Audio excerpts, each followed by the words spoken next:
Chapter 6. Did you have a visitor? No chance of a sleep with Dominic in the next room. He pushed open the door carrying a big bunch of grapes and shoved them at Col. "Want some?" Col shook his head. "Did you see him?" "No, but my mother says she thought you had a visitor. That's why I didn't come in sooner." He said it as if Col had been waiting for him, as if he'd be disappointed at having to wait so long. He began to think Dominic was going to be like his shadow from now on. He decided not to tell Dominic anything about Claus, and not telling Dominic turned out to be easy. Dominic did all the talking, hardly stopping for breath. "And when you come out of hospital, you're coming to my house for dinner or a party. Of course, that means you'll have to meet my sister." He screwed his face up in disgust. "Sorry about that. Her name's Ella. Miserella, I call her. She's always in a bad mood. She doesn't like you." He sounded totally shocked by this. Even though you saved my life?" "Maybe that's why she doesn't like me." Dominic thought that was funny. "She has a horrible big sister. Really gets on your nerves. Have you got a big sister, Col?" He didn't give Col time to answer. "It's just you and your big brother, isn't it?" "Ella told me. She knows everything about your family." Dominic stuffed the last of the grapes into his mouth. "I don't care what she says. You're brilliant. I wish I had a big brother."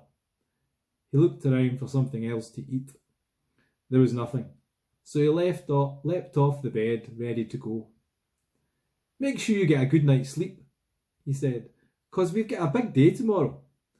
Col leaned up on his pillows. "Why, what's happening tomorrow?" "Oh, didn't I tell you? We're being interviewed by the papers." "It's okay, my mother will be there as well." He rolled his eyes. "Imagine, you and me, we've made the national press." Col didn't like that one bit. Neither would Mungo. Col could refuse to cooperate, but Dominic, eager to spread the word about his hero, wouldn't keep his mouth shut. He dreaded tomorrow, and sleep didn't rest him. Once again, sleep brought more dreams. Down in that deep, dark water, struggling to get to the surface, his way blocked by ice and demons. He was glad when morning came, though it was dark with a heavy grey sky that threatened more snow. Cleo was back on duty, smiling brightly with stories of her baby. "Oh, he's so cute, Col. He just giggles all the time. Do you like babies?" "You've got to be joking," Col said at once. In spite of his lack of sleep, he felt brighter today, especially with Nurse Cleo in the room. Today he was ready to tackle anything, even reporters. She laughed and studied his temperature. "Of course you don't. It's not cool at your age. But I bet if I brought my little darling in here, you'd be goo-gooing along with the rest of them." "In your dreams," he said, but he smiled. Nurse Cleo was like a breath of fresh air as she busied herself about the room, checking charts and tidying his bed. "Your breakfast's coming, and I'll try to keep Dominic out for as long as I can." She managed to do that until after breakfast, by which time Col had had a shower and a change of pyjamas.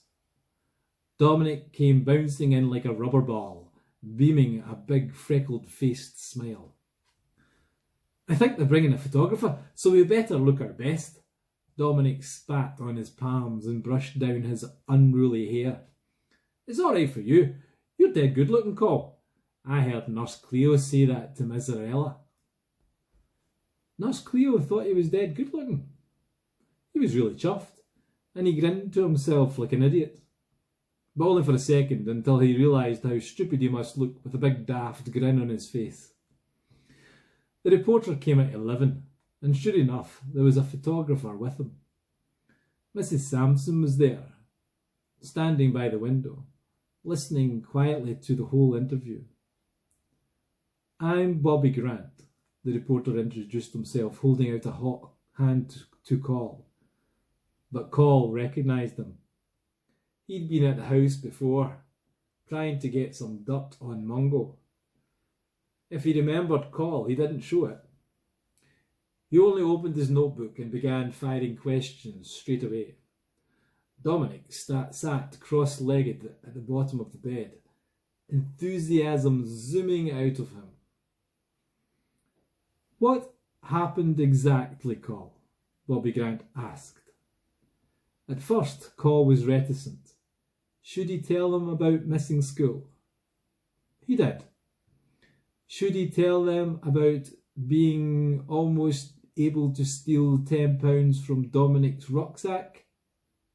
He didn't. But when it came to questions about how it felt in that icy loch, suddenly his mouth was too dry to answer. He felt a panic inside him, even trying to remember it. Dominic made up for him. He was more than eager to fill in the details. The boy was a reporter's dream, colouring the story so that Call hardly recognised it. There I was, thrashing about in the water, my whole life flashing in front of me. Honest. That really happens, by the way. I've never wanted my mum so much in my whole life. He stopped suddenly and said seriously, "Don't put that bit in the paper. My friends at school will make my life a real misery if you put that in." Bobby Grant laughed, and making the most of Dominic's pause, asked him, "When did you first see Call? When did you realise that someone was actually going to save you?" As Dominic opened his mouth to speak, the reporter leaned across and touched his hand. "And slow down, son. I can't write shorthand as fast as you can talk." Dominic hesitated, swallowed, and began slowly at first, but by 2 sentences he was firing off as rapidly as ever. "I was going under, and I knew I would never be able to get up again. The water was so cold. I knew I was going to die, and I was scared. And then I saw Call, and I didn't know where he came from, because I hadn't noticed him before, but there he was, running at me, pulling off his jacket, and I knew I was going to be okay, because Superman was here. That's just what it was like, as if Superman had come to the rescue, and I wasn't frightened after that, except..."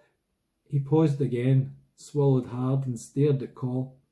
"Except when you were under the water, and I thought you were going to die instead of me, and I couldn't help you, because I'm not brave like you, Call, or strong, and that's when I was the scaredest, and then whoosh!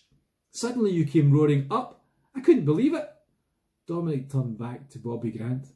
"But he's here. He's fine. He really is Superman." Even the photographer laughed. "You've got a fan, Call." "Yeah. How does it feel to be on the side of good guys for once?" Bobby Grant had the decency to blush as soon as he said it. Sorry." So he did remember him. Dominic jumped to Call's defence. "Call couldn't be anything but a good guy. He's always been a good guy." They finished by taking a photograph. Call and Dominic sitting together on the bed. Call couldn't bring himself to smile, despite all their pleadings. He had a bad feeling inside that this would be another mistake. Mungo wouldn't like it. But Dominic smiled enough for both of them, beaming like a rosy apple, tufts of his unruly caramel-coloured hair standing to attention on the top of his head. Suddenly, just before the camera flashed, Dominic gave a thumbs-up sign and beamed a smile at Call. "See, you, Call, you're simply the best." That was the picture that appeared in the paper the next day, and that was the headline, "Simply the best." And Mungo didn't like it. In fact, Mungo was furious.